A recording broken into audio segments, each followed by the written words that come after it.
একদম নবাবী স্টাইলের নবাবী chicken recipe share করছি আজকে তোমাদের সাথে।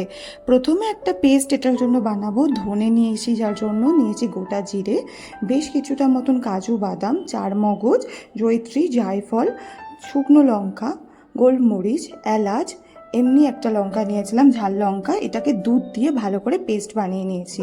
এখানে দইয়ের ব্যবহার করা যেতে পারতো, কিন্তু ছিল না বলে টমেটো পেস্ট দিয়েছি। লাল লঙ্কার গুঁড়ো, হলুদ, নুন, আদা রসুন পেস্ট দিয়ে ভালো করে ম্যারিনেট করে নিয়েছি। এরপর কড়াই সর্ষের তেল দিয়ে পেঁয়াজ কুচি ভালো করে দিয়ে নাড়াচাড়া করে ভেজে নিয়ে চিকেনটা দিয়ে দেবো। এরপরে শুধুমাত্র চিকেনটাকে খুব ভালো করে কষাতে হবে, যাতে মশলাগুলো চিকেনের গায়ে লেগে তেল ছাড়া শুরু করে দেয়।